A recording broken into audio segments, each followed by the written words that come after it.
J'ai proposé à ma copine de lycée Beth de tester la fidélité de nos petits amis et de les échanger secrètement pendant quelques jours. Elle a dit oui. Beth et moi, nous ne nous étions pas vus depuis le lycée et nous nous sommes rencontrés par hasard dans un hôtel de vacances. Elle avait un nouveau petit ami, Michael, grand, costaud, un vrai macho. Beth se plaignait que les filles le draguent constamment. Elle avait très peur que Michael la trompe un jour, puis la quitte. J'ai réfléchi et j'ai immédiatement suggéré « C'est facile à vérifier. Laisse-moi séduire Michael et toi essaie de séduire mon mignonnet Larry. Vérifions la loyauté de nos gars. » En fait, je n'allais vérifier personne. Aujourd'hui, j'allais enfin prendre ma revanche sur Beth et emmener son macho Michael et elle allait réaliser à quel point elle me traitait mal à l'école. Je n'avais pas oublié cette douleur jusqu'à présent. Au lycée, Beth et moi étions des amis proches. J'avais toujours été une fille timide, mais j'ai eu la chance de sortir avec le beau garçon de l'école. Et Beth me l'a volé juste avant la remise des diplômes et m'a brisé le cœur pour toujours. Beth a dû oublier à quel point elle était méchante avec moi. Mais je me souviens de tout. J'ai souvent pensé à me venger, mais je ne m'attendais pas à pouvoir le faire. Beth a beaucoup aimé ma idée d'échanger nos petits amis, et nous avons décidé de sortir tous les 4 pour dîner et faire connaissance. Quand je suis montée dans ma chambre, j'étais débordante de joie. Mon cher Larry m'attendait dans ma chambre. Il m'a dit que je lui manquais beaucoup. C'était une bonne chose qu'il m'est si fidèle et fou amoureux de moi. Larry, tu imagines? J'ai rencontré une amie d'école. Nous voulons dîner ensemble ce soir, lui ai-je dit immédiatement. Larry était ravi. Il était curieux de savoir comment j'étais à l'école. Ce soir-là, nous avons rencontré Beth et Michael au restaurant. Au cours du dîner, Beth et moi avons parlé de nos années de lycée et partagé nos expériences de jeunesse. C'était comme si nos rôles étaient inversés. Et maintenant, elle était une fille timide à côté de son homme macho. Et j'étais une beauté sûre de moi. Mais il était temps de passer au plan. Il y avait une annonce sur la table qui disait qu'il y avait un cours de salsa gratuit à l'hôtel demain soir. Génial!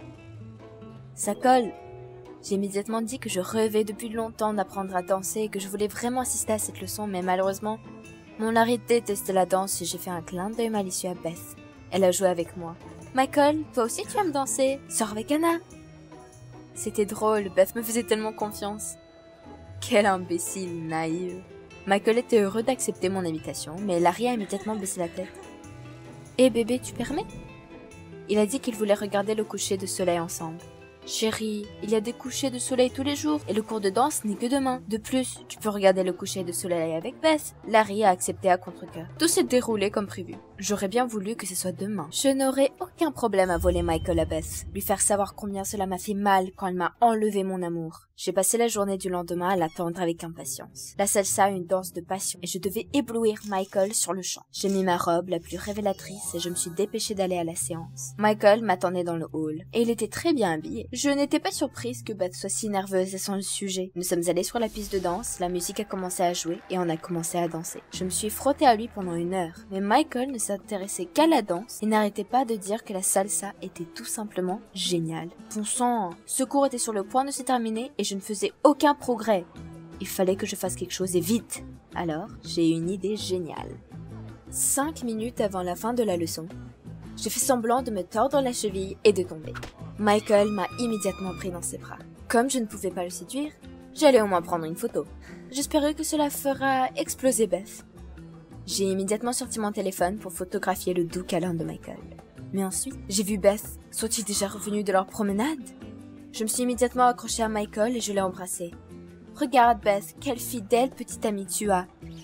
Mais Michael a immédiatement couru vers Beth, me laissant seule. Avant que Michael ne puisse lui dire quoi que ce soit, j'ai laissé échapper que les filles avaient besoin de bavarder et j'ai envoyé Michael dans sa chambre.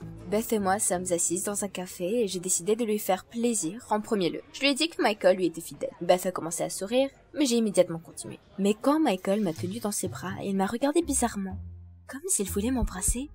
Alors, je pense que nous devrions vérifier à nouveau, ai-je dit à Beth. Beth était bouleversée, mais elle a accepté. Elle espérait que je ne faisais que l'imaginer, mais elle en devait être absolument sûre. Puis, mon Larry est venu avec des cocktails. Il m'a invité à dîner ce soir. Mais j'avais un tout autre plan pour la soirée. Je lui ai dit que je m'étais tordu la cheville et que je voulais juste m'asseoir sur un banc au bord de la mer. Mais vous pouviez dîner avec Beth. Ça ne la dérangerait certainement pas. Larry n'y voyait pas d'inconvénient, alors il allait dîner avec Beth. J'ai immédiatement appelé Michael. Viens à la plage en 10 minutes. Je veux faire une promenade sur la plage, mais mon Larry n'est pas là pour le moment et marcher seul dans le noir est tellement effrayant. Et ma jambe me fait mal. Et j'ai aussi brièvement ajouté que j'avais prévenu Beth. Ça ne la dérangeait pas. Michael y est pensé, mais il a ensuite dit qu'il aiderait. Waouh! Cette fois, j'étais déterminée à finir ce que j'avais commencé. Nous avons marché pieds nus sur la plage pendant longtemps. L'eau était si chaude et la musique jouait quelque part au loin. Très romantique. Encore un peu et tu seras à moi, Michael. Nous nous sommes assis sur une chaise longue au bord de la mer. Et tout d'un coup, nous étions si proches, c'était le moment parfait. Peut-être qu'il m'aimait bien après tout. Immédiatement, je me suis rapprochée de Michael pour l'embrasser. Mais j'ai remarqué que Beth et Larry étaient assis sur le porche, non loin de nous. Et Larry a mis son bras autour de la taille de Beth. C'est quoi ça? Michael, j'ai si froid. Peux-tu m'apporter une couverture de ma chambre? J'ai un long chemin à parcourir en boitant. Dès que Michael est parti, je me suis précipitée vers le beau couple. J'étais furieuse. Est-ce que Beth me volait encore mon petit ami? Beth m'a dit qu'elle était contente que ma jambe allait mieux, mais j'ai immédiatement attaqué la puanteur. Qu'est-ce que tu fais? Larry a essayé de me calmer, mais je ne l'ai pas écouté. Cette fille manipulatrice a fait en sorte que mon doux Larry la prenne dans ses bras. C'était encore une fois comme à l'école. Je ne pouvais pas le supporter et je me suis enfuie. Larry a commencé à me courir après, mais j'ai crié à tout le monde de me laisser tranquille.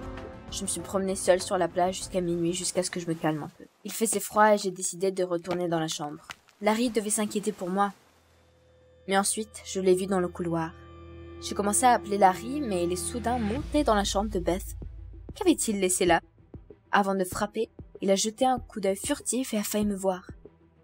Je me suis cachée au coin du couloir, juste à temps. Beth a ouvert la porte et il l'a immédiatement invité à faire un tour. Quoi? Beth lui a rappelé de façon ludique qu'il avait en fait une petite amie. Mais Larry l'a soudainement embrassée. Une grosseur se levait dans ma gorge et il m'a juré son amour hier. Tout a commencé à bouillir en moi. J'ai couru vers eux et j'ai repoussé Larry. Beth a trouvé des excuses pour que Larry la drague. Mais c'était un mensonge. Elle m'a encore volé mon petit ami. À ce moment, Michael est entré dans la pièce et je l'ai embrassé sans réfléchir. Juste devant Beth et Larry. « Tiens, mon ami !» Beth m'a repoussé et s'est mise à crier que j'étais tellement mieux à l'école et que maintenant j'étais une puanteur toxique. « Mais tu n'as pas changé du tout !» je me suis écriée. « Tu as volé mon premier amour et maintenant tu fais la même chose. » Je me suis levée et je suis immédiatement allée à la sortie. Essuyant mes larmes, j'ai couru dans la pièce. J'avais besoin de faire mes valises tout de suite. Larry m'a suivi et a essayé de me réconforter. Oui, il a réalisé qu'il était tombé amoureux de Beth. Et alors, le cœur veut ce qu'il veut, mais je ne voulais rien entendre. Larry, c'est fini entre nous. J'ai rapidement fermé ma valise et je suis sortie de la chambre en courant. À la réception, quelqu'un a attrapé mon bras. Larry, je t'ai tout dit, ne me touche pas. Je me suis retournée, j'ai vu Michael. Je me sentais si mal de l'avoir entraîné là-dedans, et j'étais sur le point de m'excuser. Mais ensuite, Michael m'a interrompu et m'a dit qu'il voulait partir avec moi. Il en a eu assez que Beth soit jalouse et a rompu avec elle. Mais j'étais très courageuse et il m'a aimée depuis le premier regard. Non, Michael, de quoi parles-tu? Je ne vais pas sortir avec toi, même si tu n'es pas un mauvais type. Bizarrement, Michael a pris mes paroles avec calme. Il était sur le point de partir quand il s'est retourné et a dit que je devais savoir quelque chose. Beth n'a pas volé mon petit ami à l'école. Il s'est avéré que mon petit ami du lycée la suivait partout et Beth ne savait pas comment l'envoyer se balader. Mais pourquoi devrais-je croire les paroles de Michael, un homme que je connaissais depuis 2 jours? Michael a juste souri et a dit que toutes ces années, Beth s'était inquiétée et pensait que j'avais ruiné notre amitié. Et attendait que je revienne pour m'excuser. Sur ce, Michael est parti. Je me suis demandé s'il disait la vérité. Peut-être que ce n'était pas vraiment la faute de Beth et que j'avais eu tort toutes ces années. Mon Dieu! Alors que je préparais ma vengeance, je lui avais manqué. J'avais besoin de trouver Beth. J'ai couru jusqu'à sa chambre, mais elle était vide. Bon sang! Je l'ai cherchée dans tout l'hôtel, mais elle était introuvable. Où était-elle allée? Et puis je remarquai qu'elle était assise seule au bar. J'ai couru vers elle. Beth, je suis désolée, j'étais si bête. La douleur et l'idée de vengeance étaient si profondément ancrées dans mon cœur que j'ai complètement perdu la tête. Je n'ai même pas pensé à la souffrance que je pourrais causer avec mes actions. Beth s'est tue. Je pensais qu'elle ne me pardonnerait jamais, mais elle a soudain dit qu'elle comprenait tout et pour être honnête, je lui ai aussi beaucoup manqué toutes ces années. Nous sommes restés assis au bar jusqu'au matin, à parler et à se souvenir du passé. Comme nous étions stupides, Beth et moi sommes restés à l'hôtel quelques semaines de plus pour nous libérer complètement.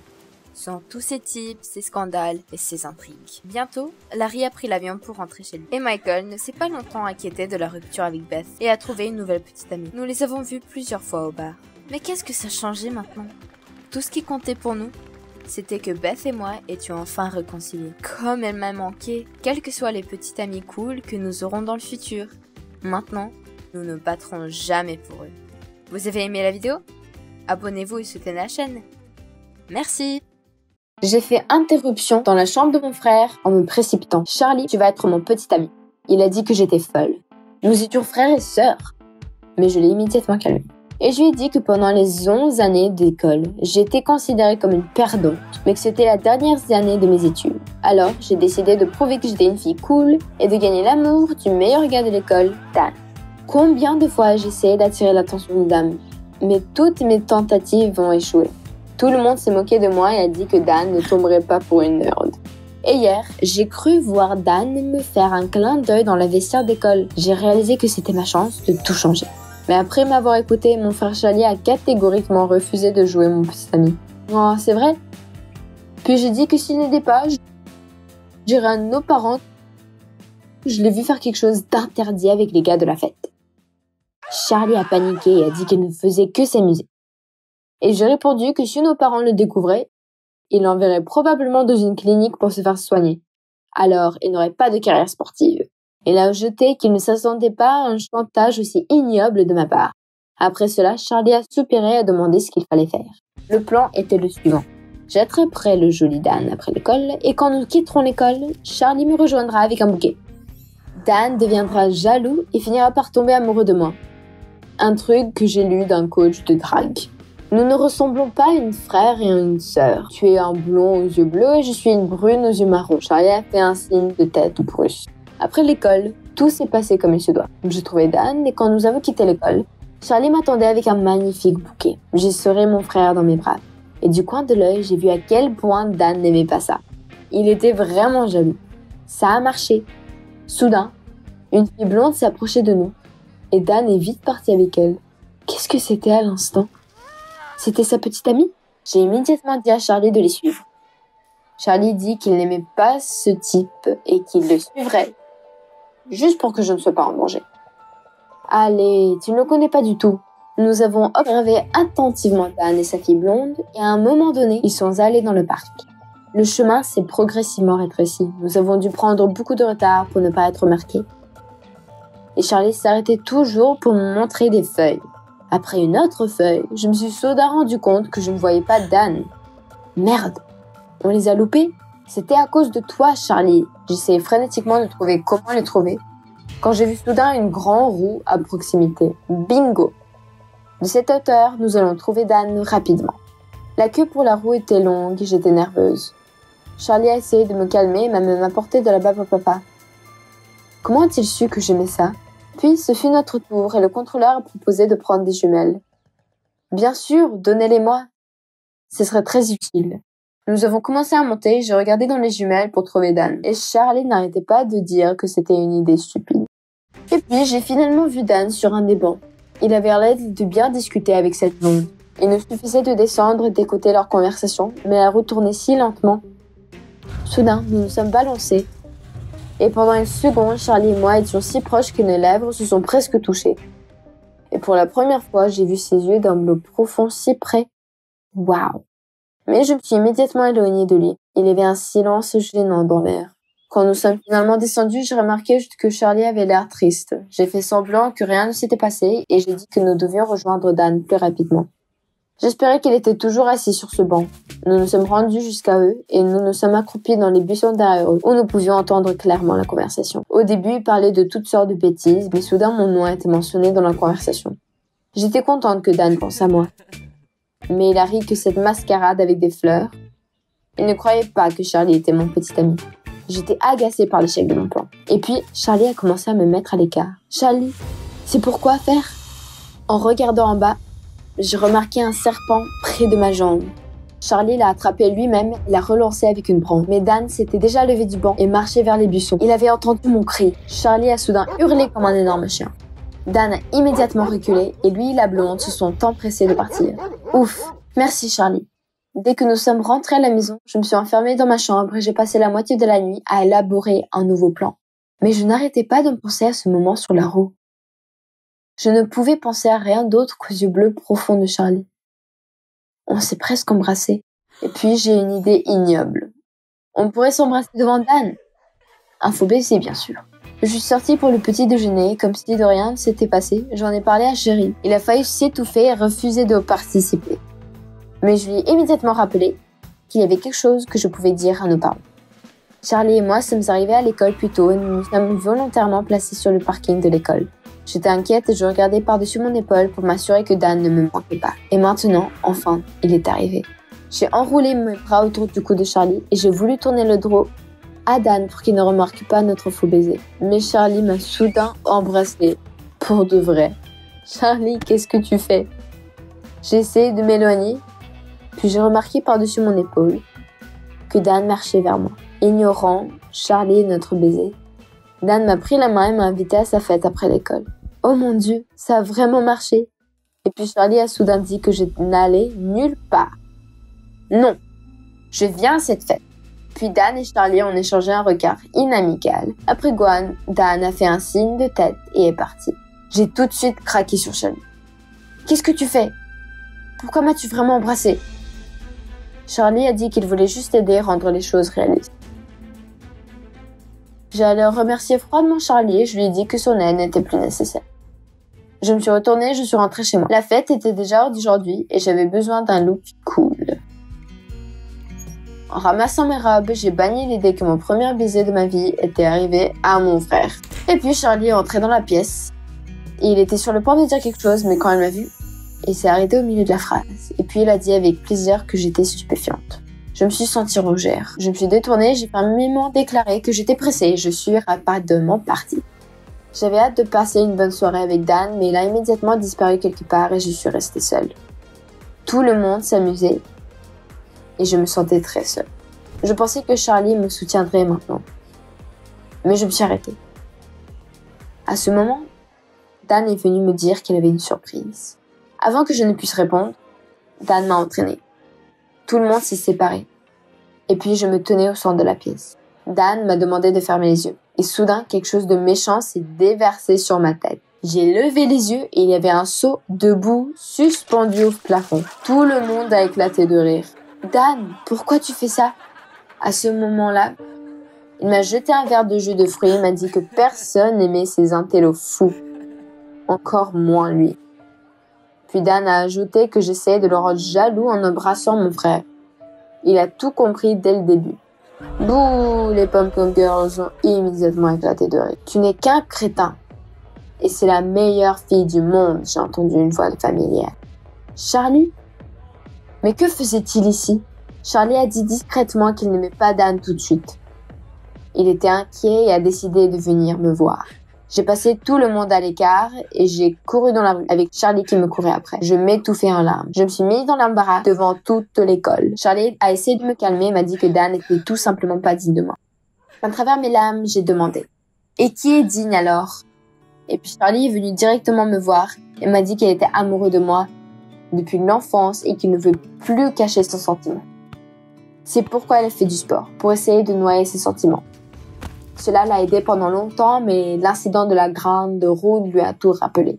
Je n'arrivais pas à y croire. « Charlie, t'es malade. Tu es mon frère. » Je me suis éloignée de lui en titubant et je me suis enfuie. Mon esprit était tout embrouillé. C'était mon frère. Nous devions rester à l'écart les uns des autres. Je ne voulais pas voir Charlie et je voulais pas être près de lui. Et puis, je me suis souvenue de quelque chose d'interdit. J'ai couru à la maison, mes parents étaient choqués par mon apparence et ont commencé à me demander ce qui s'était passé. Mais j'ai tout raconté à papa à propos de la fête où Charlie consommait de la drogue illicite. J'ai dit qu'il avait besoin d'un traitement urgent et qu'il devait l'emmener à la clinique. Papa était furieux et à ce moment-là, Charlie a couru à la maison essoufflé. Papa m'a dit d'aller dans ma chambre et a ordonné de Charlie de s'asseoir à la table. J'étais blessée et j'avais honte. Il semblait que j'avais fait une terrible erreur. Je n'ai pas pu dormir de la nuit. Une minute, je voulais aller dans la chambre de Charlie et le serrer dans mes bras. La suivante, je voulais qu'il sorte de ma vie. Le lendemain matin, je me suis réveillée en entendant un grand claquement de porte. J'ai couru à la fenêtre. Charlie se dirigeait vers l'arrêt de bus avec son sac. Je l'ai regardé pour la dernière fois et soudain, quelque chose en moi a semblé se rétrécir. Ces sentiments sont terribles, mais je ne peux pas le perdre. Je me suis précipitée chez mes parents et j'ai laissé échapper que Charlie et moi étions amoureux. Il y a eu une pause. Je pensais qu'ils allaient commencer à dire que j'étais folle et aussi m'enfermer dans une sorte d'asile. Mais papa n'a rien dit. Et puis soudain, il m'a serré dans ses bras et m'a dit que lui et ma mère avaient deviné que cela pouvait arriver. Mais de quoi tu parles? Et puis papa a dit qu'il ne voulait pas en parler, mais il semblait qu'ils étaient temps maintenant. Mes parents m'ont adopté quand j'avais 1 an. Il s'est avéré que Charlie savait tout, mais ils lui ont demandé de ne pas m'en parler. J'étais choquée. Il s'est avéré que pendant tout ce temps, Charlie n'était pas mon frère. Mais il m'est alors apparu que cela signifiait que Charlie et moi pouvions être ensemble après tout.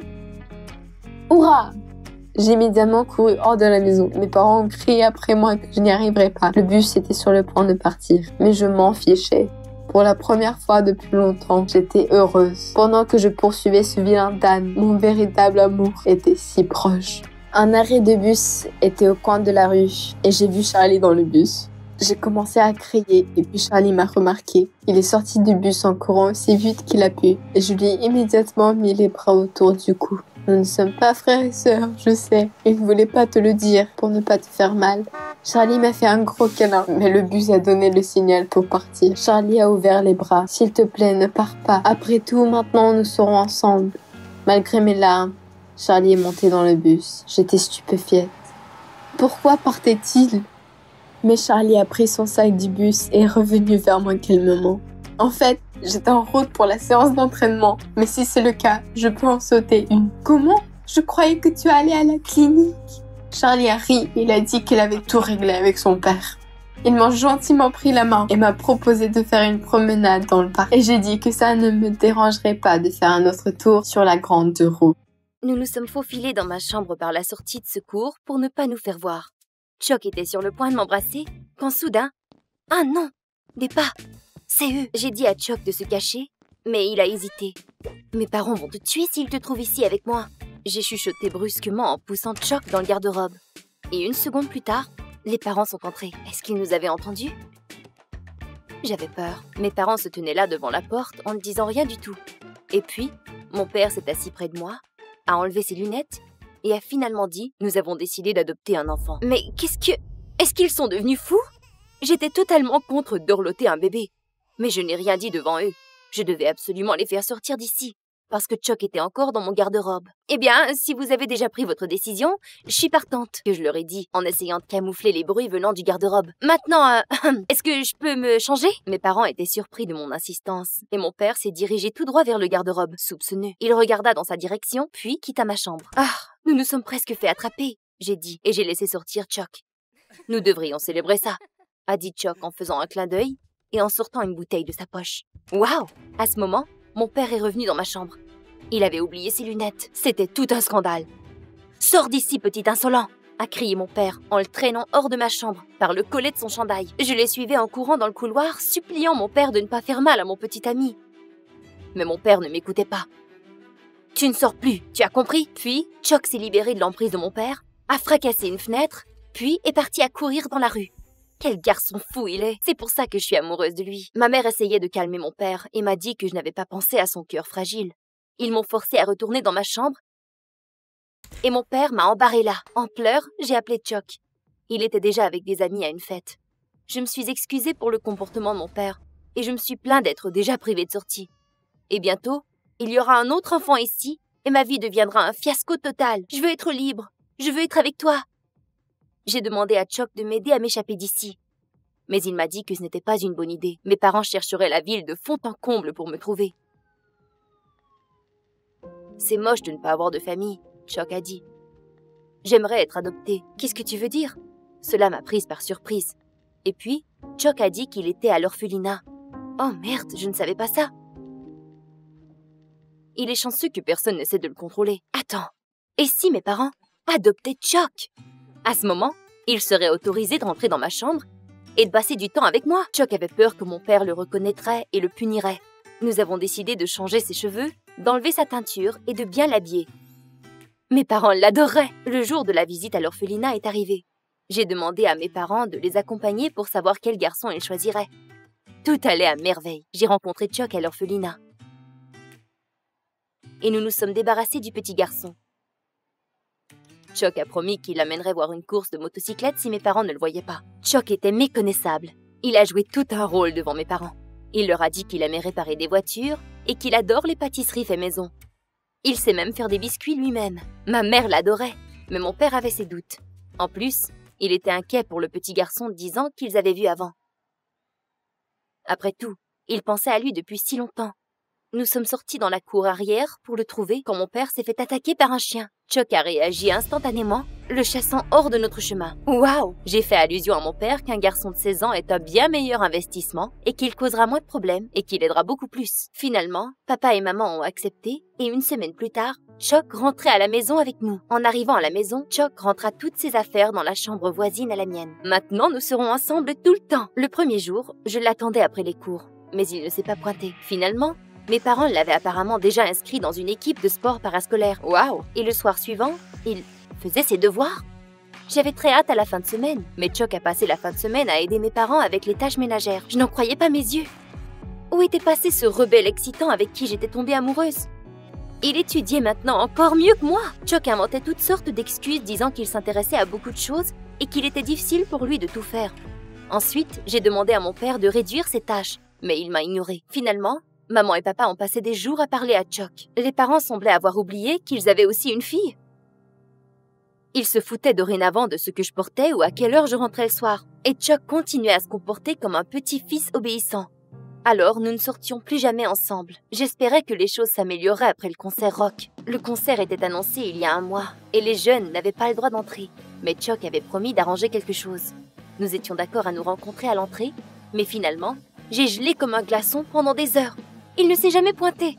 En arrivant à la maison, Chuck a dit que lui et mon père avaient beaucoup de travail dans le garage. Il semble qu'il s'est bien habitué au rôle de bon garçon et qu'il a oublié qu'il est ici d'abord et avant tout pour moi. Je dois lui faire comprendre comment rapidement mes parents pourraient se débarrasser de lui. Pendant qu'il était en classe, j'ai fait un gros dégât dans sa chambre et puis j'ai caché un paquet de cigarettes dans son veston, en attendant toute la soirée pour que mes parents le trouvent. Un jour plus tard, j'ai détruit le tournevis de papa dans le garage et j'ai laissé le chapeau de Chuck tout près. J'espérais qu'après tout cela, mes parents reviendraient à la réalité, oublieraient Chuck et penseraient davantage à moi. Mais finalement, même papa a réagi très calmement envers toutes ces choses, disant que le gars avait besoin d'un peu de temps à s'adapter. Mais Chuck était très fâché contre moi. « Tu essaies de me faire prendre ?»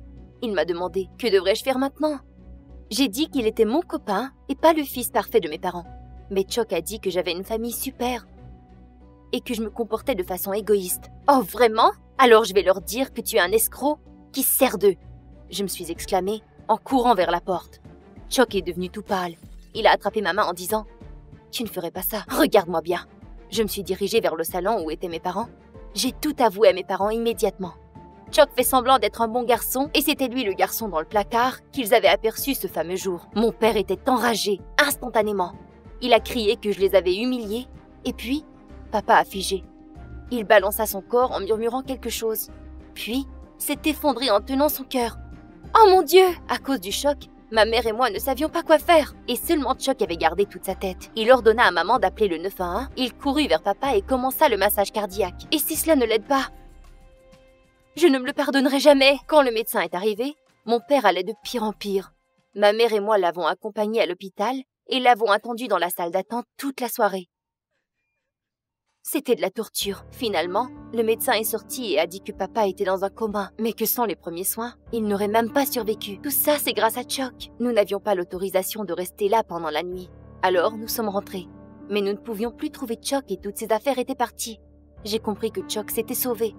Tout s'est effondré à cet instant. Je me sentais si mal. Je suis la raison pour laquelle papa est à l'hôpital. Pourquoi est-ce que j'ai dévoilé la vérité à propos de Chuck? Mes parents étaient si attachés à lui. Ils étaient heureux quand ils vivaient ici. Mais maintenant, nous devons trouver Chuck et je dois m'excuser. Maman a suggéré que nous ayons à l'orphelinat ensemble. Et s'il était retourné là-bas? Le jour suivant, elle a fait une belle tarte pour Chuck et nous sommes allés à l'orphelinat. Mais le concierge a dit que Chuck n'était jamais revenu. Nous étions très contrariés et nous nous apprêtions à quitter lorsque soudain, j'ai entendu des orphelins avoir une conversation. Toute la bande ira à la boîte de nuit ce soir. Chuck y sera sûrement. Nous sommes allés à la boîte de nuit, coincés dans la foule, balayant la pièce du regard. Le voilà! Chuck a essayé de s'enfuir, mais je l'ai arrêté et je me suis forcée à dire « C'était difficile pour moi d'accepter à quel point tu avais changé.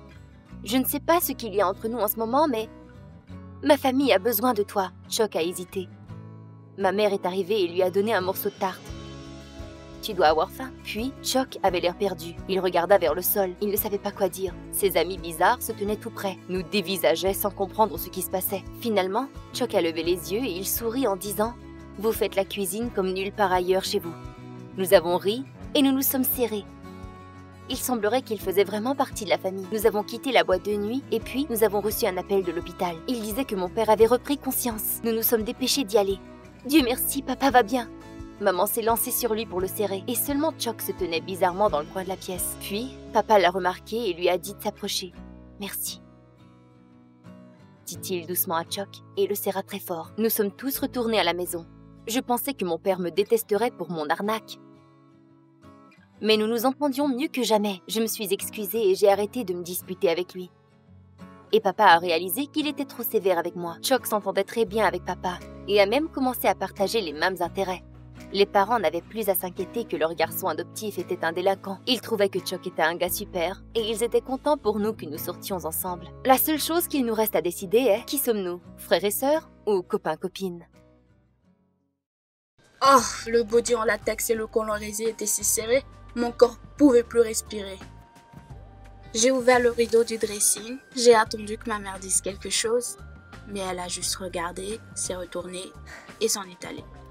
C'était clairement trop sexy, mais quelques minutes plus tard, elle est revenue avec une queue de lapin moelleux et a dit que ça compléterait parfaitement mon look. Tout a commencé un étrange matin. Je prenais mon petit-déj lorsque ma mère a couru dans la cuisine en criant qu'elle avait besoin d'aide. J'étais la seule à pouvoir la surveiller. J'ai fini mon sandwich pendant que ma mère me traînait jusque dans la voiture. Qu'est-ce qui se passe? Elle a démarré la voiture et a demandé l'adresse de mon université, mais pourquoi faire? Malheureusement, ma mère ne s'est jamais intéressée à mes études, et puis elle faisait tout le temps la fête. Peu de temps après, ma mère m'a demandé quelque chose de bizarre, que je fasse semblant d'être son amie. Je pense qu'elle est tombée amoureuse d'un mec de mon université, et maintenant elle veut le séduire. Maman, t'es dingue! Quand nous sommes arrivés à l'université et que nous nous sommes arrêtés à l'entrée principale, elle a pointé du doigt l'un des gars. Le Chuck, mon camarade de classe Frank. Ça fait un an que je suis amoureuse de lui. Nous n'avons parlé que très peu de fois, mais ça a suffi pour comprendre que nous étions âmes sœurs. Et maintenant, ma mère et moi, on aime le même gars. Je suis dégoûtée. Tu vas m'aider, non? La voix de ma mère m'a ramenée à la réalité. J'ai hésité. Et c'était vraiment absurde. Personne ne croira que nous sommes amis. Puis, elle m'a bien fait comprendre que si je ne l'aide pas, elle ne paierait plus pour mes études. Je pouvais voir par son attitude qu'elle était sérieuse. Après m'avoir donné naissance à 17 ans, ma mère n'a jamais essayé de continuer ses études. Moi, je voulais pas d'un tel destin pour moi. J'ai hésité, mais j'ai quand même accepté de l'aider à séduire Frank. J'espère juste qu'elle passera bientôt à un autre gars. Elle fait toujours ça. Maman a décidé que je l'emmènerais à la fête où Frank serait. Puis maman ferait tout elle-même. En parcourant les pages Facebook des étudiants, j'ai découvert que les parents d'un gars étaient partis et qu'il allait organiser une fête de type Playboy. Ma mère était ravie, mais je n'étais pas d'humeur. J'espérais jusqu'à la fin que les oreilles de lapin suffiraient pour le costume. À l'heure fixée, on se tenait sur le pas de la porte. Je brûlais de honte à cause de ce body moulant. Mais ma mère était aux anges. Des mecs ivres nous sifflaient de l'autre côté de la rue. J'ai appuyé fort sur la sonnette. « Dépêchez-vous, laissez-nous entrer !» Mais quand ma camarade de classe Anne nous a ouvert la porte, il s'est avéré que tout le monde à la fête portait des vêtements normaux. Sérieux? Anne a expliqué que les autres filles avaient trop honte pour venir en costume révélateur. Et puis a demandé quel était le nom de mon amie. Ai-je commencé? Mélanie. Ma mère m'a lancé un regard réprobateur en entrant. J'ai presque fait tout foirer. Pendant que ma mère planait devant le miroir, j'ai décidé de visiter un peu la maison. Soudain, j'ai vu Frank souriant gentiment à une fille. J'ai eu mal au ventre, je ne savais pas qu'il avait une petite amie. Puis ma mère est revenue. Et j'ai pensé que depuis qu'elle avait remarqué Frank avec une fille, elle allait décider de renoncer à son idée folle. Mais non. Ma mère a dit un jeune n'était pas un rival pour elle. Et dès que Frank est allé leur chercher des boissons, maman a attrapé une bougie allumée et est allée vers la fille. « Maman, Maman, arrête! Je l'ai vu tenir fermement la bougie dans les cheveux de la fille. Et ses boucles s'enflammèrent en un instant. Heureusement, le feu s'est rapidement éteint, mais la petite amie de Frank a failli perdre ses cheveux. Ma mère était heureuse de s'être débarrassée si facilement de sa rivale. Elle était sur le point de flirter avec Frank, mais un des gars allait appeler la police. On s'en va, juste ce dont on a besoin. Les flics! Ma mère a lancé un regard langoureux à Frank et s'est présentée. Mon Dieu, c'est tellement embarrassant. Le lendemain, maman m'a traîné dehors pour suivre Frank et le rencontrer accidentellement. Maman a trouvé sa page Instagram et a vu qu'il passe généralement son temps à jouer aux machines à sous. Et elle m'a amené là-bas. Toutes les filles étaient vêtues de sweats à capuche, alors qu'elle avait trop l'air provocante dans sa robe moulante. Tout le monde nous regardait. Ma mère s'en moquait. Elle cherchait Frank. Heureusement, il n'était pas là. Nous étions sur le point de partir quand ma mère a crié « Le voilà !» Et elle m'a traîné jusque là-bas. Frank jouait sur le plateforme de danse. Il était si cool quand il dansait. Je le fixais et bien sûr, il m'a remarqué. Embarrassée, je me suis approchée de lui et je me suis immédiatement excusée pour hier. Mais ma mère était intervenue. Elle a commencé à se demander comment on gère sur les plateformes de danse comme Scott Pilgrim dans le film d'horreur. Quoi? Avant que je ne puisse protester, ma mère m'a attrapée et m'a immédiatement traînée vers la plateforme de danse. Je ne sais pas du tout danser, et ma mère non plus. Mais ma mère a tellement essayé, elle transpirait même. Et je tremblais impuissante, espérant entrer un peu dans le rythme. Je ne pensais pas que ça pouvait être pire, mais soudain, ma mère m'a frôlée et j'ai perdu l'équilibre. Frank a essayé de me rattraper, mais je suis tombée et je me suis tordu la jambe. Ça faisait si mal. Il a examiné ma cheville et a dit qu'il n'y avait pas de fracture. J'avais juste besoin de mettre de la glace. Ma mère a commencé à convaincre Frank que tout allait bien. Elle a proposé d'aller sur une autre plateforme, mais Frank a refusé. Vous auriez dû voir le visage de ma mère. Elle brûlait de jalousie. Je suis allée à l'université le lendemain, même si ma jambe me faisait encore mal. Frank m'a demandé comment je me sentais à chaque pause. C'était vraiment gentil. Il a dit que j'étais cool et il aurait aimé que nous parlions avant. Il m'a fait chavirer. Est-ce qu'on peut vraiment être quelque chose? Mais Frank a immédiatement détruit tous mes espoirs. Il a demandé si mon ami était libre pour le week-end. C'était comme si un seau d'eau glacée était versé sur moi. Il avait le béguin pour ma mère après tout. En retenant mes larmes, j'ai dit que je transmettrais l'invitation et j'ai dit au revoir.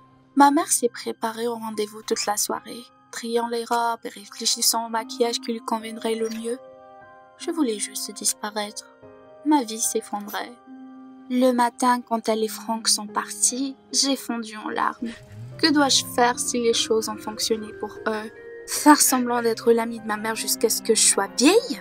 Non, je peux pas faire ça. Frank ne m'a peut-être pas choisi, mais il a besoin de connaître la vérité. J'ai essayé de l'appeler, mais son téléphone était hors ligne. Puis j'ai commencé à écrire à mes camarades de classe. Peut-être que quelqu'un connaissait l'adresse de Frank, mais personne n'a répondu. J'étais déjà désespérée quand une fille m'a répondu. Et j'ai immédiatement appelé le taxi. Dès mon arrivée, je me suis immédiatement précipitée pour frapper à la porte. Personne ne l'a ouvert, mais j'ai continué et finalement, Frank a regardé dehors surpris. Au fond de la maison, j'ai vu ma mère assise avec un verre de vin à la main. Cela m'a mis tellement en colère.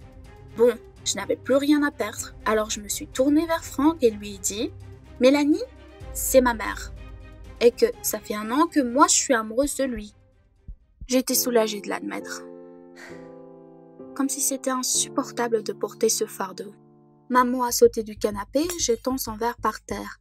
Elle a crié que j'étais un traître et a couru dans la rue en robe. Frank a été surpris mais s'est rapidement ressaisi. Il a dit que nous devions la retrouver. Ça peut être très dangereux en forêt.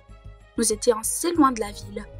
Nous sommes immédiatement allés à sa recherche. J'étais tellement excitée, je voulais juste dire la vérité, mais il s'est avéré que j'avais tout gâché. Et pourquoi Frank a-t-il réagi si calmement? Soudain, il a dit qu'il connaissait la vérité depuis longtemps. Une personne à l'université a reconnu ma mère et la rumeur s'est répandue très rapidement. Au début, c'était juste amusant pour lui de nous regarder, mais après, il a commencé à avoir des sentiments pour moi. Mais pour ma mère, il avait un plan. Frank voulait qu'elle rencontre son père car elle était définitivement le type de son papa. J'avais tellement honte que tout mon visage était en train de rougir. Nous avions traversé la forêt pendant un long moment, mais elle était introuvable. Nous avions déjà froid nous-mêmes lorsque nous sommes soudainement arrivés à un vieil arrêt de bus. C'était maman. Elle était assise là dans sa petite robe et s'évanouissait déjà de froid. Mon Dieu, j'ai couru vers elle et la serré dans mes bras. C'était super qu'elle aille bien. Frank lui a immédiatement donné sa veste et nous avons appelé un taxi. Nous sommes retournés au chalet. Nous avons été accueillis à la porte par un homme poli et beau, le père de Frank. Il a été surpris de nous voir comme ça et a dit que nous pourrions boire du thé chaud. J'ai même pensé qu'il était vraiment parfait pour ma mère. Mais ma mère, quand elle a regardé le père de Frank, elle a été chamboulée. Sans le quitter des yeux, elle murmura « C'est vraiment toi ?» Puis elle déplaça lentement son regard et dit « Lily, c'est ton père. Dis bonjour. » Je pouvais sentir mes jambes vaciller. Je pense que je viens de découvrir que j'étais amoureuse de mon propre frère depuis 1 an. Je me suis réveillée avec une faim de loup et en frissonnant. J'avais de la difficulté à me rendre jusqu'à la cuisine. Le réfrigérateur était vide, alors mes parents n'avaient plus d'argent. Encore une fois, je me demandais où je pourrais bien trouver de quoi manger. Et puis, je me suis rappelée de la cave. Ma mère avait l'habitude de cacher de la nourriture là. En descendant au sous-sol, je me suis enfargée dans une canne. C'était étrange. Nous n'avions jamais tant de provisions. J'ai allumé la lumière et je ne pouvais pas croire mes yeux. Du plancher au plafond, nous avions des bocaux et des bocaux d'argent. Mais d'où venait-il? J'avais vu aux nouvelles le jour d'avant que la police avait découvert un gangster qui cachait de l'argent comme ça dans son sous-sol. Je n'aurais jamais cru ma mère capable de faire cela. Mais mon père? Était-il impliqué dans cette affaire louche? Mon père était très cachotier auparavant. Mais récemment, il avait coupé les ponts avec ma mère et moi. Il n'y a pas si longtemps, je l'avais vu en train de s'obstiner avec quelqu'un au téléphone. Et quand il m'a remarqué, il s'est fâché et a claqué la porte dans mon visage. Est-ce que mon père était impliqué dans la mafia? J'ai essayé de ne pas y penser. Ce n'était pas son genre, voyons. Papa s'occupait de moi. Il s'était même trouvé un second emploi pour acheter mes médicaments. J'avais un défaut cardiaque congénital qui se remplirait chaque jour. Soudainement, la porte d'entrée a claqué et j'ai entendu la voix de maman. J'ai monté les escaliers en vitesse et je lui ai demandé tout de suite « Pourquoi y a-t-il tant d'argent dans le sous-sol » Mais ma mère était visiblement nerveuse et m'a dit sèchement de ne rien toucher dans le sous-sol et de me mettre au lit. J'étais encore trop faible. Cela me semblait être une excuse. Maman, est-ce que toi et papa me cachaient quelque chose ?» Mais elle a simplement dit qu'elle avait beaucoup d'ennuis. Et elle m'a promis de découvrir le mystère derrière ces bocaux d'argent de mon père immédiatement, et que je devais avoir tout imaginé. Quand ma mère et moi avons mangé plus tard en soirée, j'étais très nerveuse, et après avoir mangé et pris ma pilule, ma tête a commencé à tourner. Maman m'a emmenée en haut pour m'étendre, et j'ai tout de suite tombé dans un profond sommeil. Le lendemain matin, je me suis fait réveiller par des voix. Mes parents se disputaient bruyamment dans la cuisine. Mes oreilles sciaient, mais j'ai réussi à m'y rendre. En me voyant apparaître dans la cuisine, mes parents sont devenus silencieux. Mon père m'a dit qu'il y avait quelque chose à me dire.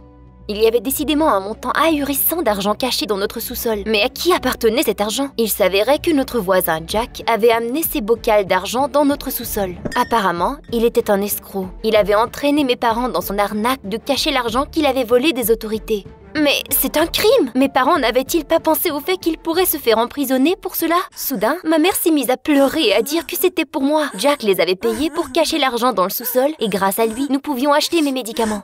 J'avais honte d'avoir soupçonné mon père. Mes parents faisaient de leur mieux pour me supporter. Mais je ne voulais pas qu'ils se retrouvent derrière les barreaux à cause de moi. Pire, je ne voulais pas que nous nous retrouvions tous en prison. Alors j'ai décidé de parler à Jack moi-même. J'irai dire à Jack de venir chercher son foutu fric et vite.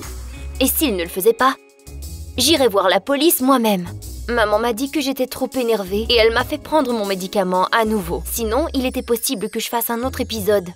J'ai avalé mes pilules de travers et quand mes parents ont quitté la maison, je suis immédiatement allée chez le voisin.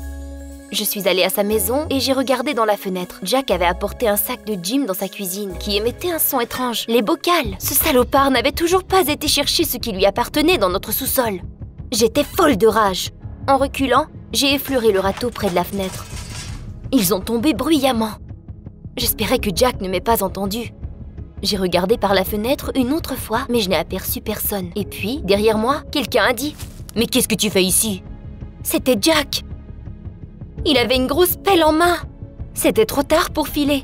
Alors je me suis exclamé que j'irais voir la police.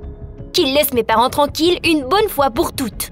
Il a dit, stupéfait, qu'il n'avait aucune idée de ce dont je parlais. Et puis, il a mis sa main dans sa poche et m'offrit des bonbons. Tiens, ce sont tes préférés apparemment. Préférés? Je n'ai jamais mangé de bonbons de ma vie. Peut-être voulait-il m'empoisonner? Terrifiée, je suis partie à la course vers la maison. Mais Jack ne m'a pas suivie. Qu'est-ce que cela voulait dire? Je suis arrivée face à face avec ma mère. Elle était occupée dans le jardin et m'a immédiatement demandé ce qui s'était passé. J'ai crié que Jack était dangereux et que nous devions contacter la police immédiatement. Mais maman a dit qu'elle n'avait aucune idée de ce dont je parlais. Mais quoi? Nous venions d'en discuter ce matin. Ma mère m'a regardée, bouche bée. Nous sommes pauvres. Nous n'avons jamais eu d'argent. Que voulait-elle dire? J'ai pris la main de ma mère pour l'emmener dans le sous-sol et lui montrer l'argent. À l'intérieur, j'avais peine à trouver l'interrupteur. La lumière s'est allumée. Le sous-sol était vide. Mais comment? Ma mère m'a regardée tristement. Soudain, j'ai entendu des pas. Quelqu'un s'approchait. C'était Jack. Il s'approchait. La porte s'est ouverte. Et j'ai vu papa. Il m'a demandé pourquoi j'étais encore dans le sous-sol. J'ai expliqué la situation des bocals, mais il m'a dit que j'avais des hallucinations à cause des nouveaux médicaments et que je devais rapidement voir un docteur. Quoi? Papa, tu as dit que c'était l'argent du voisin. Maman, pourquoi tu ne dis rien? Elle m'a pris par le bras tout doucement et m'a entraînée vers la sortie. Non, qu'est-ce que tu essaies de me faire? Je n'y vais pas. Est-ce que Jack avait menacé mes parents au point qu'il m'envoie à un asile? Nous devions avertir la police. Je devais dévoiler la vérité sur Jack et je m'assurerais que mes parents n'aient pas en prison. J'ai couru vers la porte, mais mon père m'a agrippée. Lâche-moi! Je l'ai repoussé en essayant de courir à l'intérieur, mais ma mère avait déjà bloqué la porte d'entrée. Je devais trouver une autre façon. J'ai couru jusqu'à ma chambre aussi vite que je l'ai pu. J'entendais les pas de papa. Aussitôt que j'étais dans ma chambre, j'ai barré ma porte et je me suis dirigée vers la fenêtre. Si je saute, il se peut que je perde connaissance. J'essayais de trouver une autre façon de m'échapper, mais soudain, mon père a essayé d'ouvrir la porte et m'a demandé pourquoi je l'avais verrouillée. Je n'ai rien dit, et puis j'ai entendu un vacarme. Avait-il décidé de détruire ma porte? Et il n'y avait aucune issue. J'ai grimpé sur le bord de la fenêtre, j'ai fermé les yeux et j'ai sauté.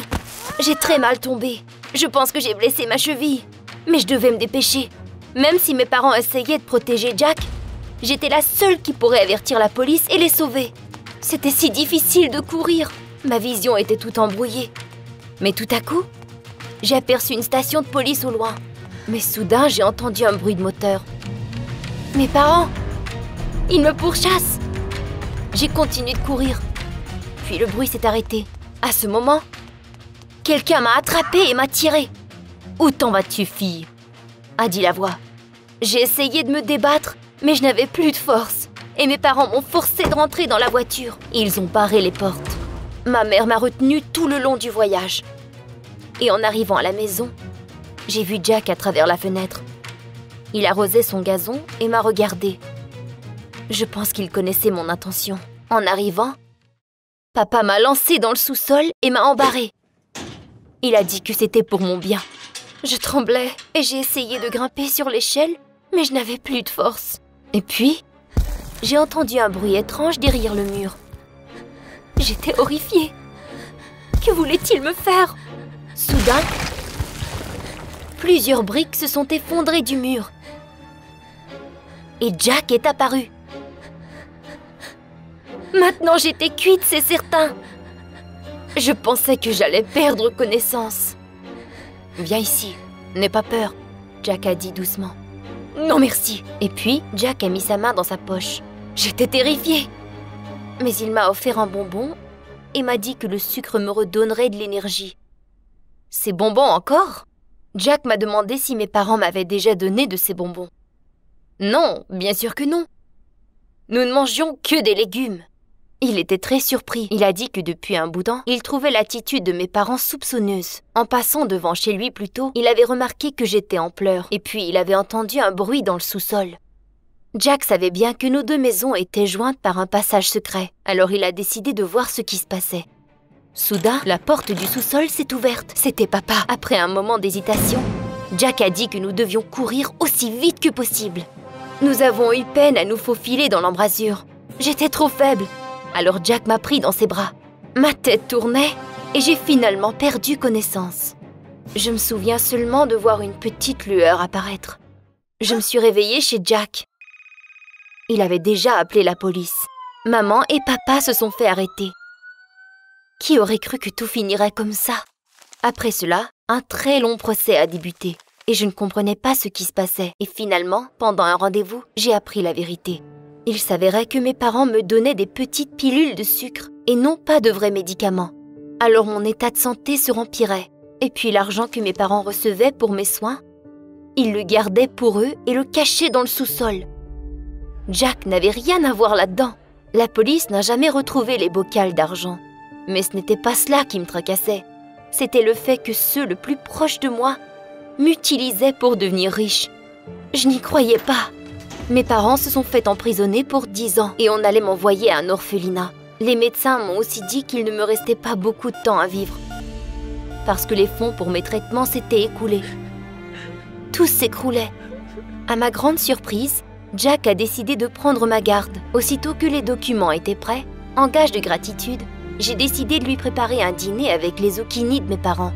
Je n'ai peut-être pas longtemps à vivre, mais pendant le temps qu'il me reste, j'aimerais bien lui repayer ses bonnes actions. Je me suis à peine rendue dans le jardin quand Jack m'a aperçue. Il est arrivé en disant que je devais conserver mon énergie. Nous coupions des zucchini quand j'ai aperçu un morceau de verre dans le gazon. Mais qu'est-ce que c'était? Jack a commencé à creuser. Et quelques minutes plus tard, nous avions un bocal rempli d'argent en main. Et bientôt, nous en avions trouvé une 12aine. Je n'y croyais pas mes yeux. C'était assez d'argent pour payer tous mes médicaments et ma chirurgie. Ma tête tournait. Mais cette fois-ci, c'était une bonne chose. Salut, je m'appelle Dani et j'ai des trous dans mon visage. Êtes-vous insatisfait de quelque chose dans votre apparence? Vous avez peut-être un nez ou un grain de beauté trop gros sur votre visage? Une mauvaise coupe de cheveux? Eh bien, ce n'est rien par rapport à des trous dans le visage. Vous êtes d'accord? Mais tout n'est pas si mal. Regardez cette vidéo jusqu'au bout et découvrez comment j'ai tourné ces trous à mon avantage. J'ai de bons parents. Peu de gens ont autant de chance. Quand ma rébellion d'adolescente a commencé, ils ne m'ont pas pressée. Quand j'ai teint mes cheveux pour la première fois, ma mère m'a aidée. Et quand j'ai demandé un tatouage pour mon 16e anniversaire, mon père a trouvé un salon de tatouage cool pour moi et a signé l'autorisation. Bien sûr, l'école ne l'approuvait pas. Toute école ne l'approuvait pas, pour être exact. Et moi, en raison de mon entêtement et de ma réticence à porter un uniforme, j'en ai changé 3 en un an. Et même dans la dernière, la plus fidèle, où je suis en excellent terme avec l'administration, les professeurs ne me regardent qu'avec appréhension. Et je m'en fous d'eux. Plus important encore, j'aime ça. J'aimais. Quand j'ai brusquement élargi les trous dans mes oreilles, je voulais quelque chose de nouveau, et j'ai pensé faire quelque chose de similaire avec le visage, les joues ou le menton. Bien sûr, quelque chose d'élégant. Pas 20 mm, mais quelque chose de symétrique et de petit. J'ai dit à mes parents que je ferais un petit piercing, et ils m'ont donné la permission. J'allais percer les 2 joues à la fois pour que l'affaire ne soit pas retardée de 6 mois, comme c'était le cas avec les oreilles. Je voulais faire un grand show au bal. J'ai changé de salon à plusieurs reprises car les spécialistes refusaient de se charger de l'opération ou exigeaient d'amener mes parents. Mais j'ai trouvé le salon. Y a-t-il eu un événement dans votre vie qui a tout divisé en avant et après? Une terrible frontière d'existence? Pour moi, un tel événement était une foutue opération. Non, tout s'est déroulé comme prévu au début. Je ressemblais à une momie ou à un hamster quand je me suis réveillée. Mon visage était terriblement enflé et enveloppé de bandages. Le doc a promis que tout irait bien lorsque l'enflure serait calmée, et je suis rentrée chez moi le cœur léger. Mes parents n'étaient pas très contents, mais il était toujours plus facile de les mettre devant les faits. Il valait mieux demander pardon que la permission, croyez-moi. Cependant, quand j'ai enlevé les bandages et que j'allais à l'école pour la première fois pour montrer la nouvelle modification, j'étais couverte d'une véritable horreur glacée. Il y avait des espaces vides autour des trous standards que le doc avait percés dans mes joues. On aurait dit que j'avais été touchée au visage à bout portant, ou comme si j'étais un zombie avec un mauvais maquillage. Tout pourrissait, suinté de sang. Les anneaux ne tenaient pas du tout. La peau était littéralement suspendue en un haillon. Et je me suis tenue devant le miroir pendant une bonne demi-heure, parce que la peur me plongeait dans la stupeur. J'ai dû me précipiter chez le médecin au lieu de l'école et découvrir ce qui se passait. Le doc était aussi surpris que moi et m'a envoyé directement du salon à la clinique pour des tests et au chirurgien qui a rapidement retiré les tissus morts. Au lieu des trous soignés à travers lesquels mes dents blanches pouvaient être vues, j'ai eu d'énormes trous dans lesquels mes mâchoires étaient entr'ouvertes.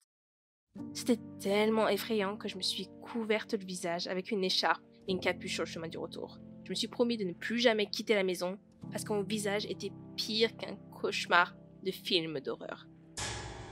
J'ai baissé les stores de ma chambre et arrêté de sortir du lit, me sentant terriblement faible, mes genoux flanchant et ma vision s'estompait alors que j'essayais de m'asseoir.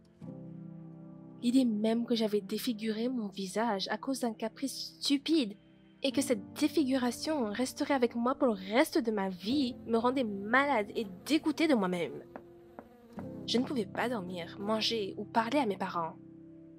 Alors que j'étais assise dans mon isolement volontaire, effrayée par la lumière du soleil et les yeux dédaigneux des gens, les résultats des tests provenaient de la clinique. La conclusion était qu'une sorte d'infection faisait rage dans mon sang et que je devais immédiatement boire une cure d'antibiotiques. Mes parents continuaient à prendre soin de moi. Ma mère a acheté des pilules et m'a fait les prendre. Mon père a cherché d'urgence un chirurgien plasticien et je voulais juste mourir à ce moment-là. Le bâtard en blouse blanche a nié toute responsabilité. Papa a essayé de l'appeler et de lui parler, mais il a raccroché encore et encore. Apparemment, il avait peur d'un procès pour son manque de stérilité. Et de droit, comme le montre la pratique. J'étais sauvée par l'ennui. Oui, m'allonger, être malade et souffrir était amusant. Mais j'en étais fatiguée. J'ai d'abord commencé à manger, puis à lire, puis pour la première fois depuis plusieurs jours, j'ai rampé pour acheter de nouveaux anneaux dans les trous. Toutes les personnes à qui j'expliquais ma situation m'ont demandé dans combien de temps j'obtiendrais une chirurgie plastique et arrangerais cette horreur. À un moment donné, je ne pouvais plus le supporter et avec tout mon aplomb d'adolescente, j'ai dit que je ne le ferais jamais. Je ne cacherai pas les erreurs de ma jeunesse et tout le reste. En ce temps-là, je me suis rappelé un petit animal vicieux. Je m'attendais à être moquée, trouvée fautive et jugée. J'étais presque prête pour un combat quand je suis arrivée à l'école. Et j'ai été très surprise. Vous êtes-vous déjà trompé sur les gens?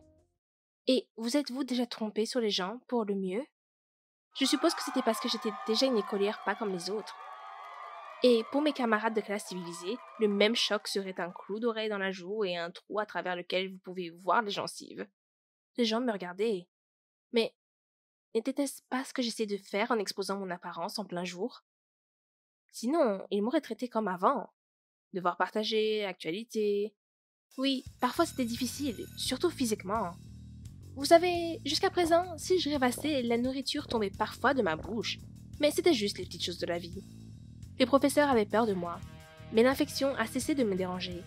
La mort et la pourriture des tissus ont également cessé, et tout allait bien. Une fois, j'ai accepté d'être photographiée avec mes trous par un ami juste pour le plaisir. Il a montré mes photos à un ami d'un magasin d'accessoires de rock. Et j'ai reçu un appel pour prendre des photos pour une annonce. Sans trou dans mon visage, je n'aurais pas reçu une telle offre. Et on m'a assuré que ce n'était que le début. Les parents ne savaient pas quoi penser. Ils n'attendaient pas cela de leur fille. Ha! Oui, c'était cool. Mais j'ai été aidée à devenir vraiment célèbre et populaire par le même médecin dont la cupidité avait été beaucoup plus forte que la lâcheté. Quand ils ont commencé à écrire sur moi, la plus jeune mannequin avec un amour des modifications corporelles, non seulement dans les journaux ordinaires, mais aussi dans de très bons magazines, cet idiot a décidé de me le rappeler lui-même. Je ne sais pas ce qui lui est venu à l'esprit lorsqu'il a donné plusieurs interviews, me mentionnant directement et cette opération malheureuse. J'étais tellement offensée que mon nom était inévitablement impliqué dans un scandale. Il n'y avait pas encore de réputation et elle aurait pu facilement être ruinée par un scélérat. Mais je ne pouvais pas rester silencieuse. Cet homme a presque ruiné ma vie avec son insouciance. Il aurait pu défigurer d'autres personnes qui auraient été inspirées par mon exemple, comme je l'étais jadis. Imaginez des adolescents qui ont décidé de modifier leur apparence et sont allés voir un tel médecin. Je suis allée au tribunal avec un procès contre lui. Rapports médicaux, résultats des tests. Il n'y avait pas de photos car dans les premiers jours de la lutte contre la maladie, je ne leur permettais pas de prendre mon visage marqué de plus près. Ce monstre a déposé une contre-poursuite pour diffamation. J'ai ajouté la divulgation de secrets médicaux à mon procès. Personne n'allait abandonner. Nous sommes rencontrés au tribunal. Oui, j'étais peut-être trop émotive, mais je ne me protégeais pas seulement, et pas seulement mon visage défiguré, auquel je ne pouvais toujours pas m'habituer. J'ai protégé tous ceux qui, en regardant mes photos, voulaient secrètement me ressembler. Et le docteur très mauvais a perdu l'affaire. C'était hilarant. Il ne s'en est même pas sorti avec une amende, non. Il est allé en prison et ne serait pas sorti de sitôt. Donc, maintenant, je suis un modèle prospère et aisé. Pas au goût de tout le monde, mais c'est d'autant plus amusant de travailler avec des photographes qui peuvent m'apprécier. Donc, ma modification est passée de la laideur s'est changée en dignité, et la dignité en popularité. Même lorsque je suis devenue reconnaissable et que j'ai eu du succès, j'ai d'abord fui mon reflet dans le miroir. J'étais tentée de me couvrir le visage avec un foulard ou le col de ma veste au tribunal. C'est ainsi que les gens me regardaient, me dévorant littéralement de regards curieux. Oui, je ne suis toujours pas très à l'aise de vivre avec ces trous. Dans un restaurant, je peux accidentellement cracher du thé sur le voisin de gauche et de la soupe sur le voisin de droite. Mais ce n'était rien. Les séances photos sont fatigantes, mais je les aime. J'adore l'attention et les nouvelles connaissances. Je n'ai peur de rien après cette histoire. Ça s'est bien terminé pour moi. Qu'est-ce que vous en pensez? Accepteriez-vous de telles modifications? Et les séances photos? Si vous aimez l'histoire, restez sur notre chaîne. Il y a beaucoup d'autres histoires intéressantes ici.